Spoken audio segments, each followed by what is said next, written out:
Hey, good Tuesday morning, everybody. Welcome to the Volquest podcast. I'm Eric Kane alongside Rob Lewis, Brent Hubbs, and Austin Price. Presented as always by our friends over at Exterior Home Solutions, local and trusted since 1999. If you have need for roofing, siding, windows, a garage, you can contact Exterior Home Solutions today. That phone number, a free estimate if you dial 865-524-5888 or visit them online at exteriorhomesolutions.com. All right, so Tennessee football season has come to an end. 42-17 loss at Ohio State in the first round of the college football playoffs. Tennessee finishes year 4 of Josh Heupel's tenure with a 10-3 overall record. Wins over 2 of the big 3 in Florida and Alabama. Getting to the college football playoff but not advancing past the first round. Obviously, Austin, we'll start with you. The outcome was not great. The way it happened was obviously not great. Tennessee was never in the game. It was lopsided from the get-go, down 21-0 in the first quarter. We kind of talked about it post-game, right?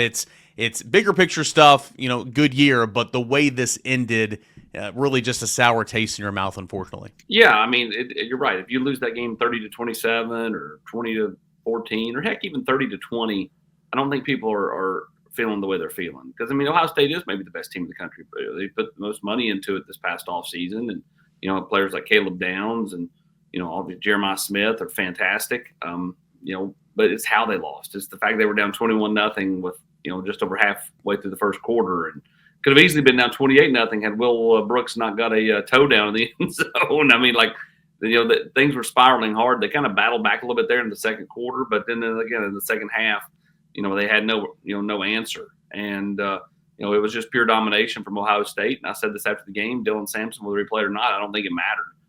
You couldn't stop him, and you really couldn't get open when you were trying to throw the ball down the field and couldn't protect Nico. So Tennessee's going to have to figure out some things in the offseason. Going to have to do some deep reflection. Good season. They accomplished what many expected the expectations to be when the season started, which was to make the CFP.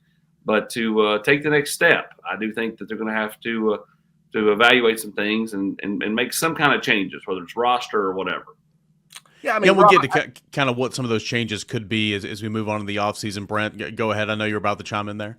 Well, I mean, I think this is an interesting point, and I thought Rob made some good points in the 3-2-1 that was on Monday. And there's this, there's this line of what was a good season versus what's the level of disappointment, and then where's the next step.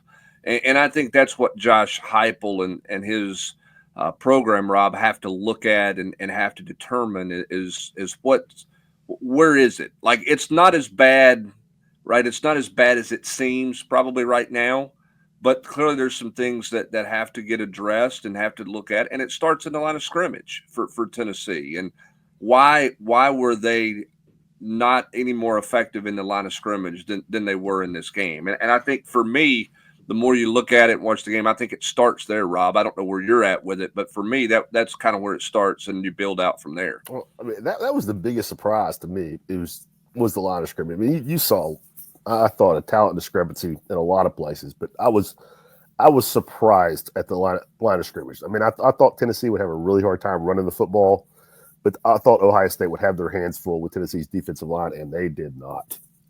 I mean, that was the biggest eye opener for me.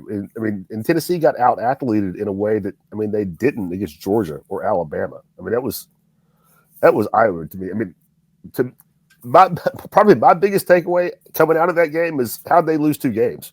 I mean, I kind of get where the Ohio State fans' frustration is after the Michigan game, because I mean, I think Tennessee had a great year, but it was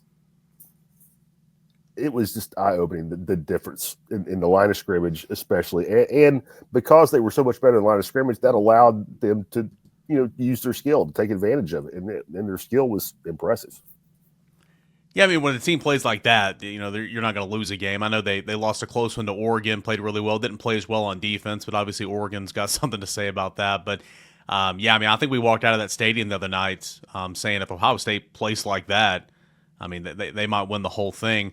You look at this football game, and Rob, you mentioned Tennessee at the line of scrimmage, and that was my biggest takeaway as well. I mean, yeah, Dylan Sampson didn't play, and the early holes and all that. But both sides of the line of scrimmage, Tennessee just got whipped, and it kind of starts from there. The defense, it's been so good all season long outside of the game in Athens, Georgia. I thought Chip Kelly obviously had a really good plan, motioning, trying to get running backs matched up on linebackers and wheel routes, and the tight ends got lost. They were running a lot of mesh underneath, and Tennessee couldn't keep up in man coverage. Tennessee was slow in zone. I mean, whatever Tennessee kind of threw at them, and Tennessee just had no answer. And again, you had that third down sack to begin the game, Brent, and it was a face mask, inadvertent, but it was a face mask. And then from there, a couple of explosive plays, and then Ohio State's in the end zone, and it was kind of just all downhill from there until Will Brooks' interception when they were in the red zone there, I think at the 19 or 18-yard line. Tennessee didn't have a stop in this football game, and outside of that series and a 3-and-out series and then the prayer field goal at the end of the half, until the backup quarterbacks came into the game, Ohio State scored touchdowns. Tennessee's defense just didn't have an answer, and that, of course, was a surprise in this football game as well. Well, and I think that's, again, when you start talking about big picture, Austin, and you start looking around, and I know where fans are right now, and I get it, okay? I totally understand. I have every right to be angry, every right to be disappointed, frustrated, all those types of things. But I think you got to take it in kind of steps, if you will. I mean, all is not lost. You're so much better than you have been. But what you learned is you're still not there. You still got to take another step to get to that point. And again, if Ohio State plays like that, I think they've got a chance to win it all. But you've got to be better in those moments, and you've got to play. You've got to play better in those moments. But you got to do a self scout. I mean, this is like, okay, how do we take the next step on the ladder, right? And it's kind of like your golf game, right? So it's easy to break 100. For some, not me necessarily, but it's easy to break 100, and it becomes, if you play enough, then you can break 90. But when you start to try to get down and break par, it gets really, really hard. And when you're trying to get to this final step, that's the hardest step to take. And I think that's what Tennessee has to look at is, what do we have to do to take that step? I don't think you got to completely tear your swing down and make it all better and change everything. But what are the little things you got to do to take the next step? You liked that one, didn't you? Golf clap for the golf analogy. I mean, and honestly, it's a good analogy. I mean, Tennessee's come a long way, but to take the ultimate step, they've got to do some things differently. And, that's where they have to have a good self-scout. Look at a year ago. What was I complaining about coming out of the Iowa game? They don't rotate anybody. You had guys standing on the sidelines, in a game that was a blowout when they, you send them off to the offseason feeling good about themselves. And you're playing these fifth-year seniors out there, till the end. It made no sense. Well, what did they do all year? They rotated probably more than they probably even should. They rotated a ton this year. So they made an adjustment. What adjustments do they make this offseason? I think one of them has to be your younger players. Okay, let's say they know 80% of the offense or 80% of the defense. They've got to play, and you can't worry about that 20. Because if they're good enough and if they're better players, that 80 is going to outweigh the 20. And so I think, there's some changes that have to be figured out. You're right. The line of scrimmage is something that, was a struggle. The offensive line, I get they ran for 1 million yards, but like protection wise, they certainly struggled a good portion of the year. Lance Hurd, not nearly what he was billed to be.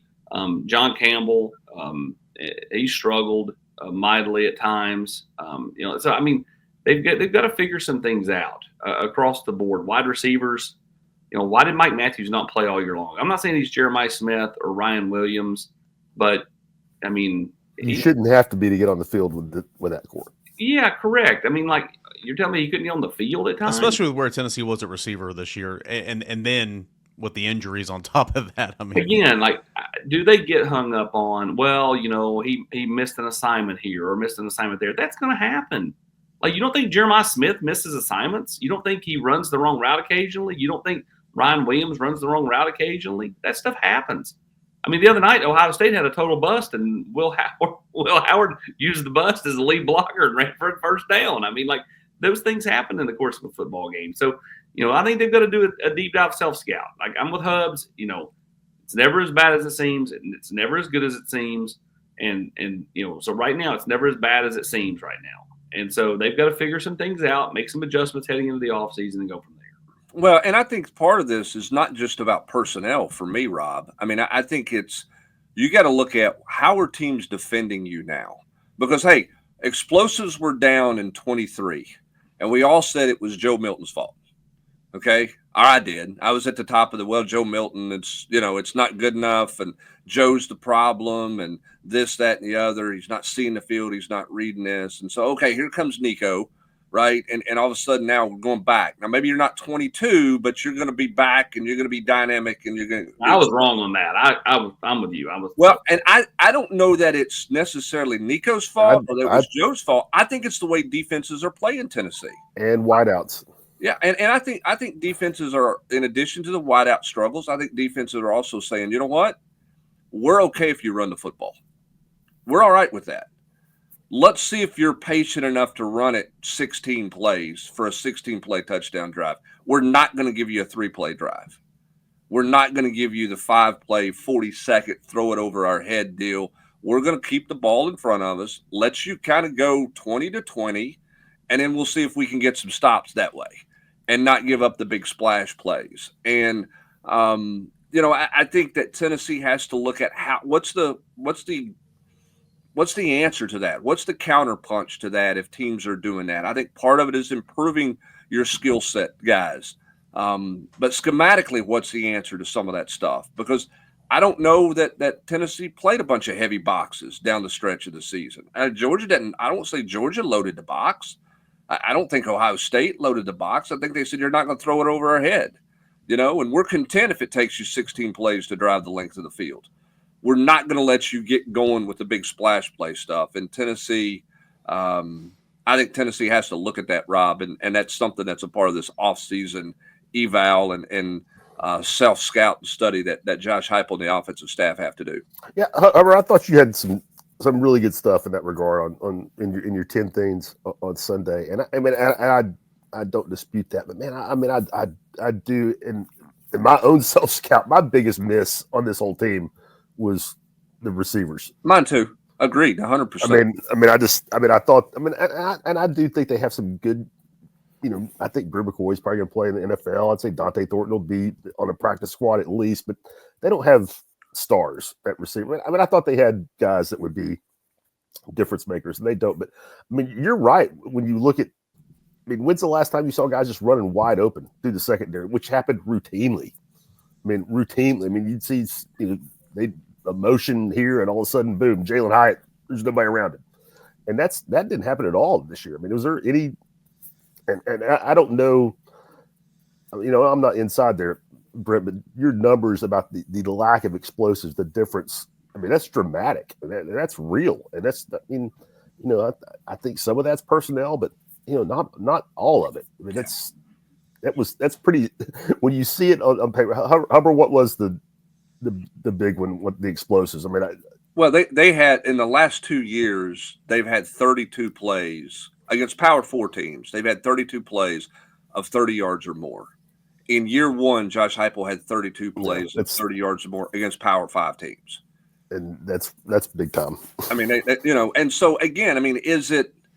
And this is why Josh Heupel's making a lot of money. Okay, this is what you're doing. You've got to figure it out.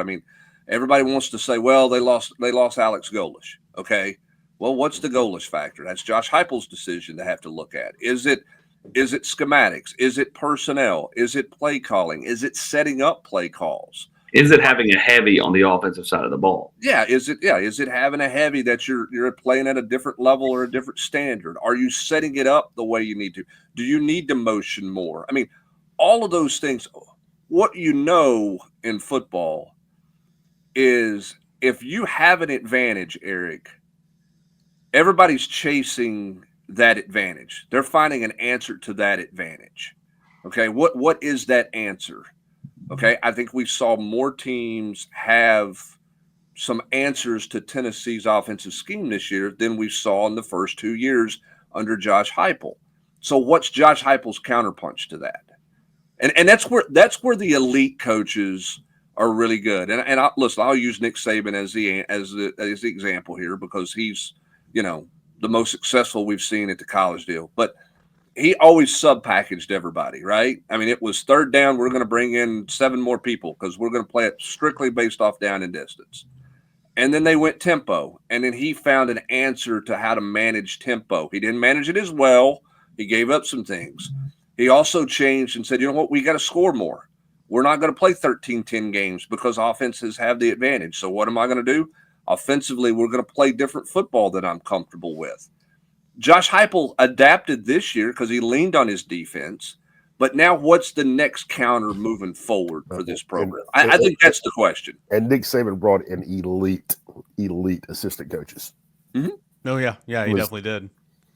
I mean, I'm not saying – I mean, I don't know that Josh could hire – I don't know somebody that, you know, that just got fired as a Power 5, you know, coach like Steve Sarkisian would want to work and would want to work for Josh Heupel. But, I mean, Nick Saban got to a level where, you know, he didn't – ego. He didn't. Everybody wanted to go to rehab, and he didn't care about managing egos. I mean, he was the biggest ego in the room, and you know nobody was close.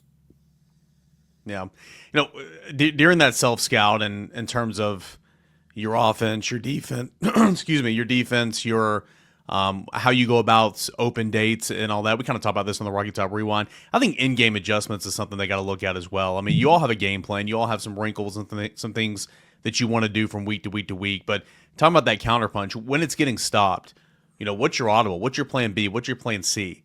Do you mix things in and out? Do you completely leave one concept and go to a different concept?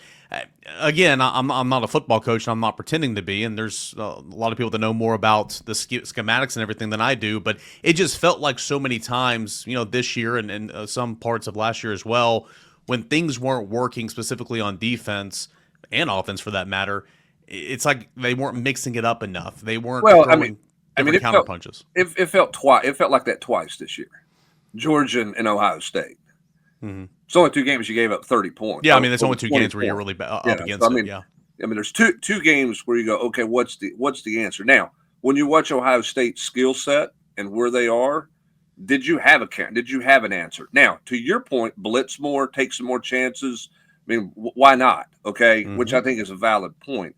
You know, I think that there's where are you? Where are you going to be moving forward? And Arkansas, okay, what do they do to you? They misdirectioned you, right? Threw some stuff out in the flat, some underneath stuff. Ohio State did a bunch of that stuff. Georgia had the middle of the field against you. And then Ohio State threw it over your head. Now, did they throw it over your head because you were bad technique, or did they throw it over their head because they're playing with a couple of guys who are going to be NFL stars, you know, out at the wide receiver position, and you didn't make the quarterback uncomfortable? Yeah, not at all. Yeah. Oh, and Will Howard threw a couple in a bucket too. So I mean, it was kind of a combination of all those things. But stunned about a lot of things. We've all covered. Stunned that they got no pressure. No, I mean, like not even remotely a factor. And that, Eric, is your point, and I think it's the valid point. Is you had 2 games this year where you didn't do anything to make a quarterback uncomfortable. Okay, Arkansas made a couple plays. You played poorly on offense. Okay, fine, whatever. We'll throw that one out, even though that's, you know, the worst loss of the year. But you knew coming off of the Ole Miss win against Georgia, what do you got to do to Carson Beck? You got to hit him. Yeah. Right? I mean, what do you got to do to Will Howard? You got to make him move. You got to make him play fast. You got to make him uncomfortable. Tennessee didn't do that in either one of those games, and the result is they got ripped in the back end. They got the ball thrown all over the place on them. 31 dropbacks, 8 according to the Pro Football Focus. 31 dropbacks, 8 blitzes for the Tennessee defense, and in a game where you lost 42-17, I'd say that percentage needs to be up a little bit higher.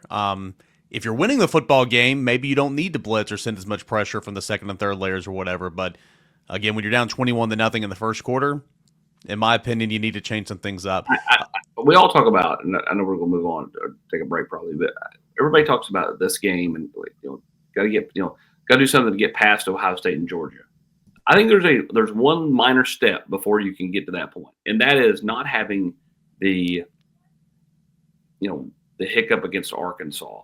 Right, like that's the, you know, you have think about it, had you beat Arkansas, you're what, at minimum the 7, playing in Indiana at the 10. What does this look like, you know, for yourself if you don't have that hiccup against a lesser team. Yeah, because we can play the shoulda, coulda, wouldas, but if this game's at 100%. Neyland against Indiana or Notre Dame or anybody else, I mean, there you go. You didn't have a home game because you had the hiccup on that night right there. But here's, and I agree with you. I agree with you to 100%, Austin. I think in this day and age, it's harder to avoid the hiccup than it's ever been. Yeah, probably so. Because I mean, look, who didn't have a hiccup this year? Oregon, that's it. Okay.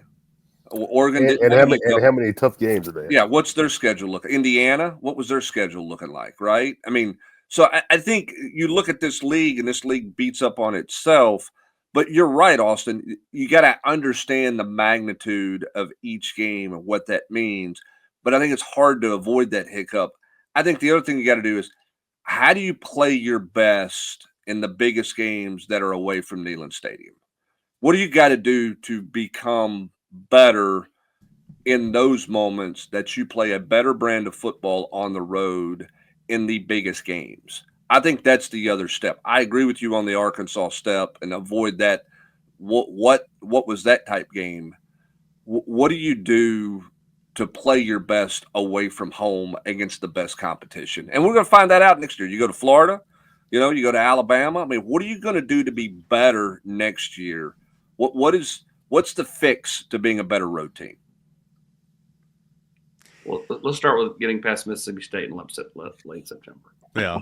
I mean, baby steps, Hubs, baby steps. Yeah, but I mean, listen. I mean, you played pretty well against Oklahoma. You thought that was a really quality win. Oklahoma wasn't very good. Okay, you didn't play well enough a week later, coming off an open date against Arkansas. Okay, you played well to start the game against Georgia, but you didn't finish that, and you didn't play well at all. By no means was that your best against Ohio State. Now, was your best going to be good enough to beat the Buckeyes? I don't know. I mean, it doesn't feel like it. But, boy, Tennessee didn't come close to playing their best against Ohio State. They didn't play their best 60 minutes in Athens, Georgia. And they didn't play their best at Arkansas. They've got to be a better road team in general, but certainly against better competition. So what now for Tennessee football? The season's over. You got Christmas coming up.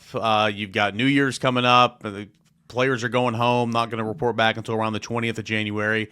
We know the transfer portal is open through the 28th. How many we've already seen, some action in that regard. How many more could? And what's Tennessee going to do in the transfer portal? But what are the next few days like? Even though it's a holiday week for the Tennessee coaching staff, we'll discuss that and a whole lot more as we continue on with this edition of the Volquest podcast. But first, let's get a word from our friends over at Exterior Home Solutions. Hey, Sterling, man, come on, we got a roof to replace. Let's go, baby. It's game Woo! time. Let's go. Hey, Sterl, you ready to go to the top? Man, I can't believe you guys been doing this for 25 years. Oh, baby. Now this is what I call a rooftop party. We have 25 years experience in roofing and exterior renovations, and we're backed by the best. Are you ready to get your rooftop party started? Give us a call, 865-524-5888. As always, want to thank our presenting sponsor of the show, that is Exterior Home Solutions, local and trusted since 1999. For roofing, siding, garage, you can contact Exterior Home Solutions today. That's at 865-524-5888 or online at exteriorhomesolutions.com. Hey, I want to tell you guys about Prize Picks. Over at Prize Picks, it's the largest independently owned daily fantasy sports platform in North America. Easiest and most exciting way to play DFS. It's just you and the numbers. There's no battling thousands of other players, including pros and sharks. And all you do, it's as simple as this. You pick more or less. 2 to 6, at least 2, no more than 6. That's your player grid. And they have stat projections. And all you're going to do is pick more or less. It is that simple. It can be college football with the college football playoffs. It can be NFL. I know the playoffs for the National Football League are starting here coming up. College football or college basketball. You've got NBA. When baseball season happens, they got sports all over the place. You can mix and match the sports as well. Again, at least 2, no more than 6, more or less. It is truly that simple, and you can win so much this holiday season over at PrizePicks.com. You go to PrizePicks.com, put in that promo code VQ, and you're going to be guaranteed $50 once you play $5 in lineups. Again, PrizePicks.com/VQ. Use the promo code VQ and get $50 instantly when you play $5 in lineup. Win big this holiday season with PrizePicks, promo code VQ. Hey, this is Travis Thompson, one of the new owners at North Lake Boat Store in La Follette, Tennessee. Love to have you come up and check out our Christmas sale. We have 50% off on all of our stuff in the pro shop. We carry Ranger, Starcraft. You can find us online at northlakeboatstore.com or on Facebook at North Lake Boat Store. Happy holidays.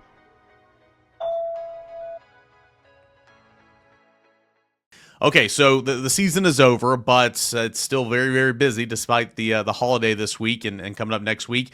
Austin Price, what are the next few days looking like, and what's the last couple of days since the game look like for the Tennessee coaching staff? Well, it's, obviously trying to get some players like a Josh Thompson or the Suggs kid from LSU into the boat, see if they can land those guys. And then it's trying to hold on to your roster. I mean, there's going to be, plenty of guys that contact Tennessee saying, I need more money, I need this, I need that.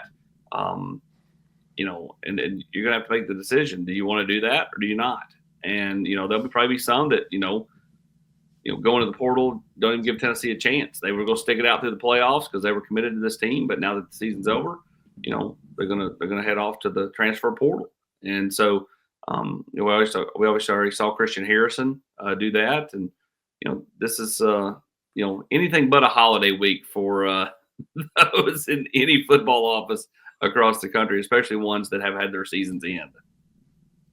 I've seen a lot of threads and fan speculations that like it's going to be just a mass exodus. I don't think anybody's saying that, but do reiterate your point that you've made several times. Like in this era in college football, I mean, nobody's safe, right? Like you just don't know.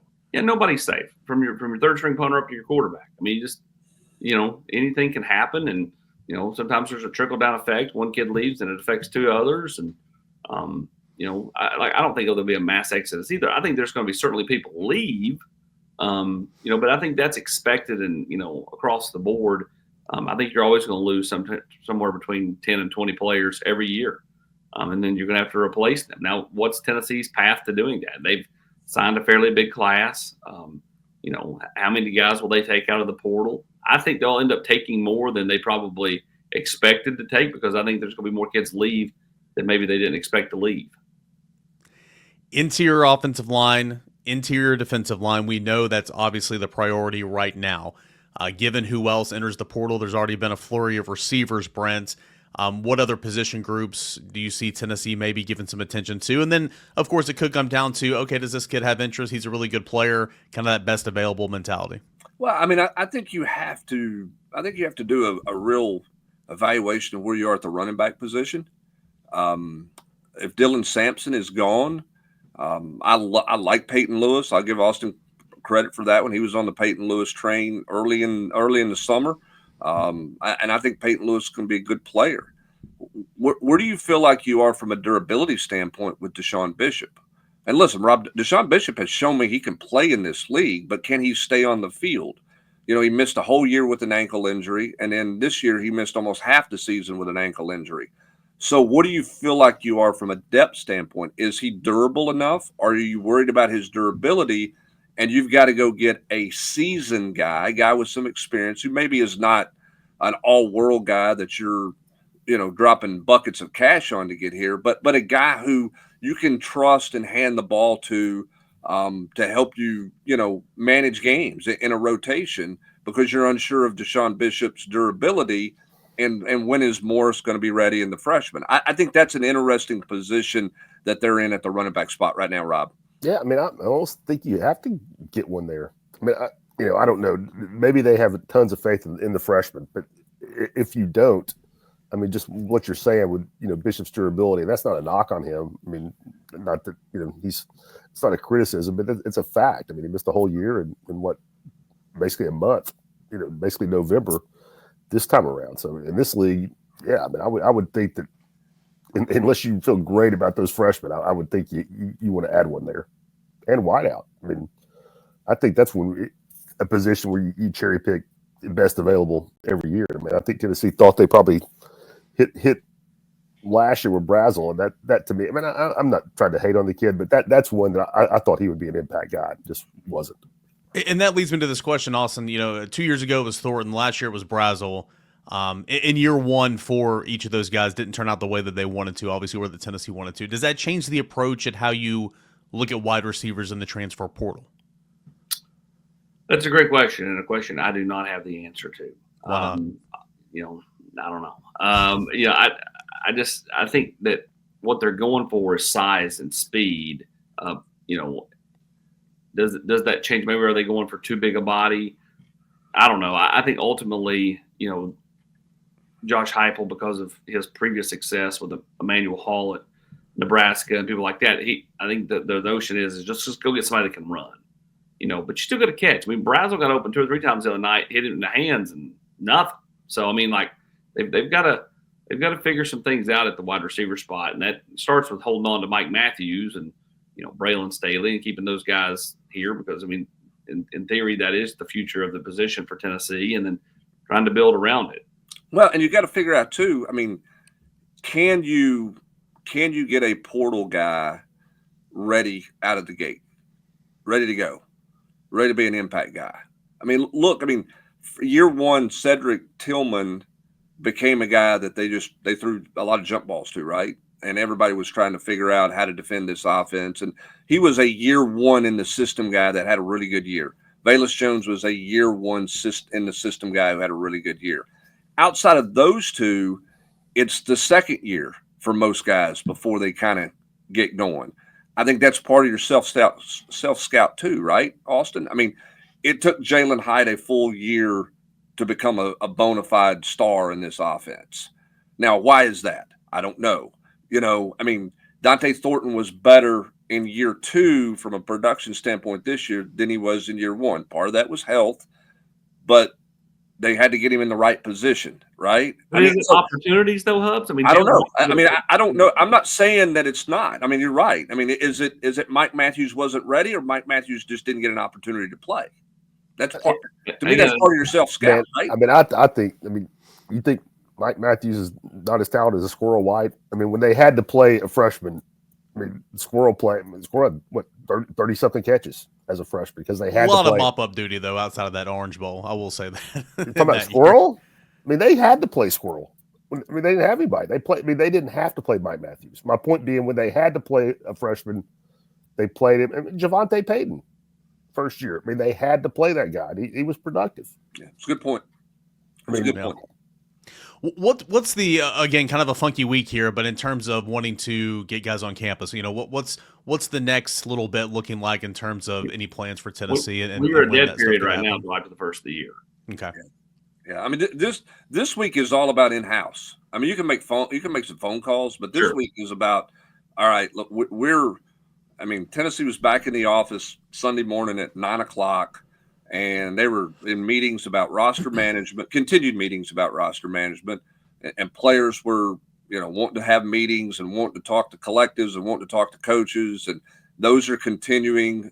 Those happened some Monday, and then Austin, those guys are going home for Christmas. The rest of it becomes a lot of verbal communication via the telephone. That's right. I mean, let's face it. If you're Tennessee, and like, besides holding on to the guys on your own roster, like let's say you like somebody in the transfer portal, so much of that goes back down to just bare bones recruiting. Hey, don't do anything until you can come for a visit in January. Don't make a snap decision. Come see us first. You can go and still enroll at Light School if you don't want to go to Tennessee after you visit us. Like, so much of it is working those type of things, because right now, you know, if unless it's a couple of kids, Tennessee's not had anybody on campus. And so to try to win over a recruit you like in the portal, you know, you're going to have to get them to hold off and, you know, wait to take a visit in January and not make a decision on maybe places they've already seen. And inadvertently, this cash grab for the January mini term that the university has helps them in recruiting, because I mean they don't start classes until January 24th. Mm-hmm.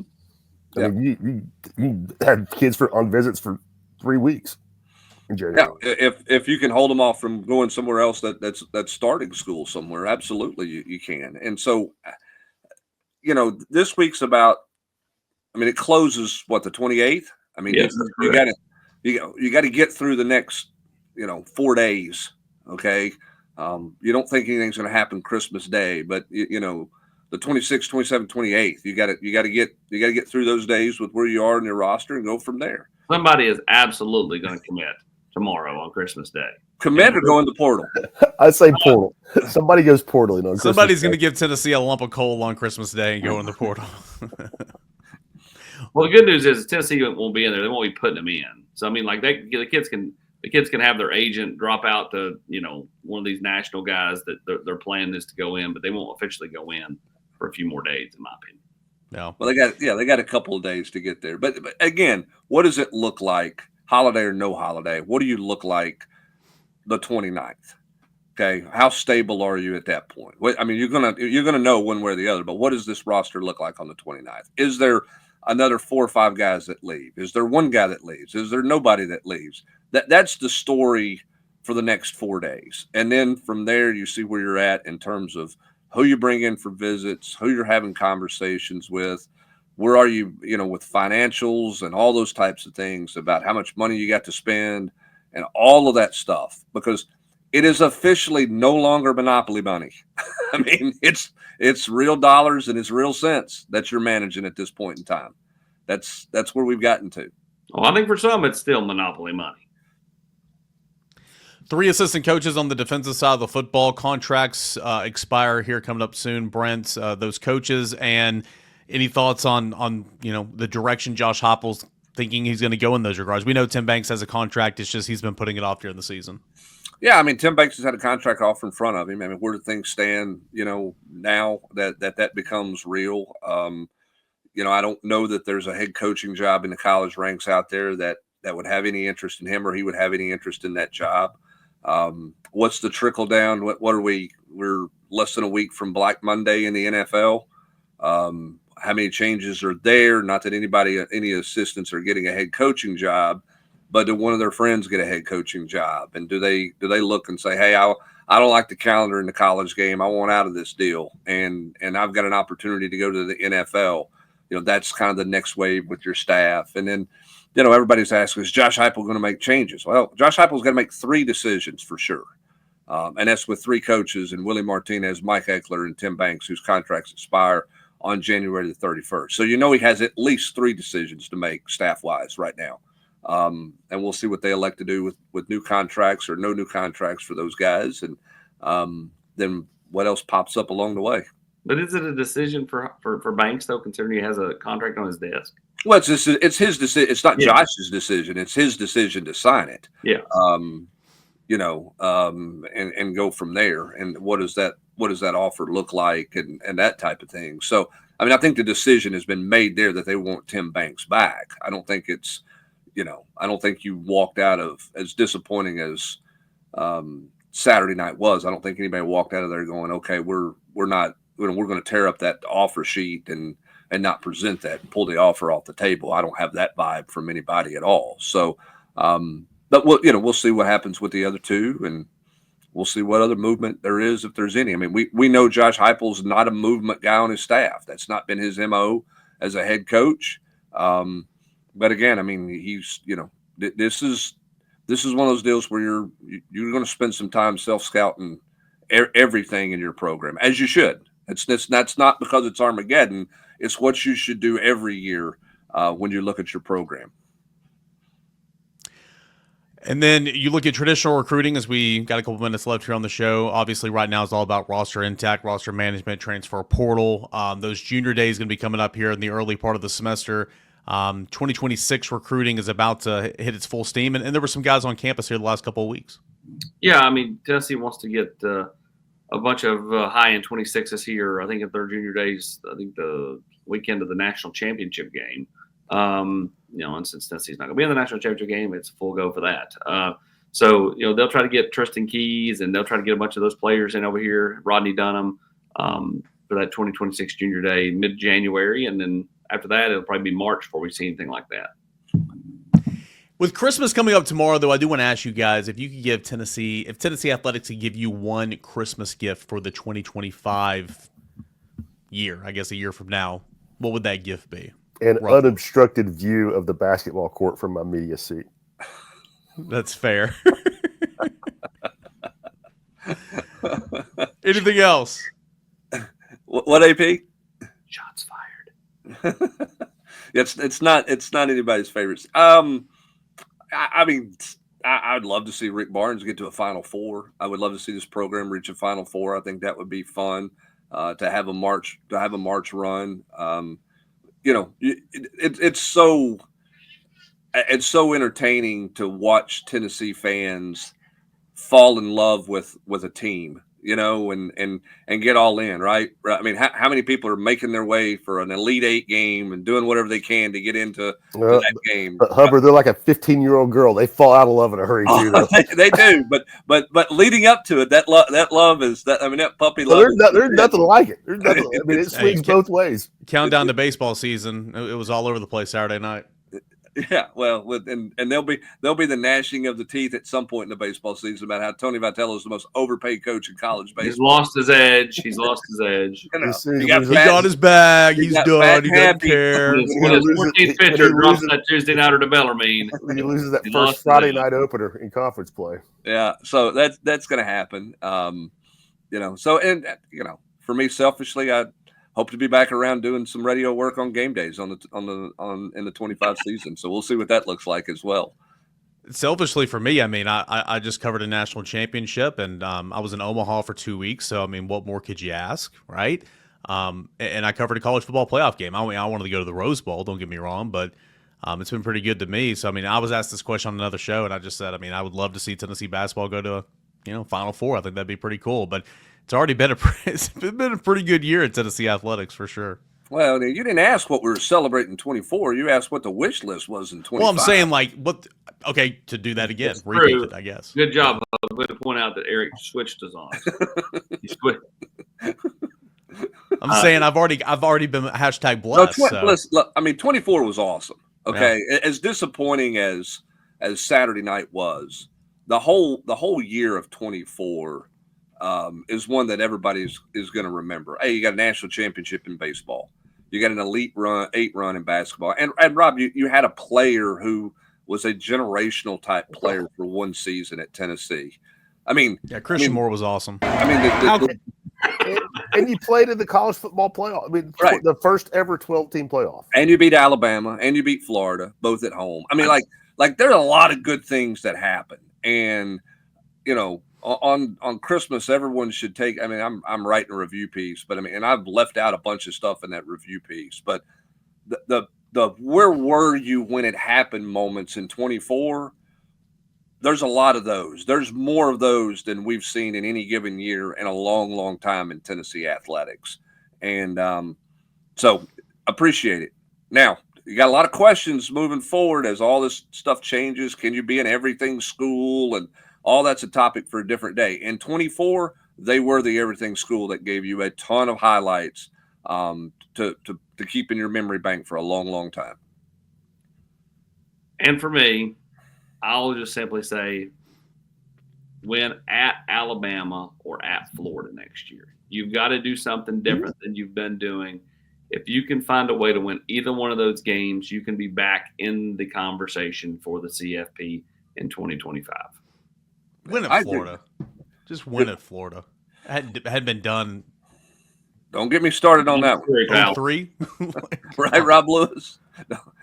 Don't get me started on that trip. Some of the saddest rides of my life have been with AP back to Orlando after that game. Yeah, it's terrible. It's the worst. Here's what I know. Like all the snap. I mean, I've talked to national guys. I've listened to fans. All the no chance they make it next year. No, I'm like 364 days away. What do you mean there's no chance? Like who had Indiana going? You don't know how the season's going to play out. What kind of jump does Mike Matthews make in year 2 if he's back? What kind of jump does Nico make as a starter for year 2? I mean, you don't know. They may be worse. They may be better. No one knows. That's the great unknown. I'm penciling them in the playoffs. About sports, like these people trying to project out. Like nobody had Tennessee making the playoff. After they lost to Georgia, much less after they lost to Arkansas. And I mean, just don't get me started on the people that have already just snapped judgment the 2025 season before it even gets to spring practice. It's comical. But that's what I mean. That's the discussion point. That's also why we do the playoff rankings 8 weeks before you decide the playoff teams, right? I mean, it's for the conversation and keep the conversation going because people want to talk football all year long. But yeah, I mean, nobody knows what's going to happen. I mean, right? I mean, Missouri was supposed to be a playoff team, Hey, they were still in the hunt late in the season, according to Eli Drinkwitz. Talk to me about LSU or USC. Yeah, it's one of those. You never know. You don't have any idea what's going to happen. The question is, what is this team? What is this staff? What do they take from Saturday night? Are they, well, we got there, we'll see where it goes? Or are they highly motivated?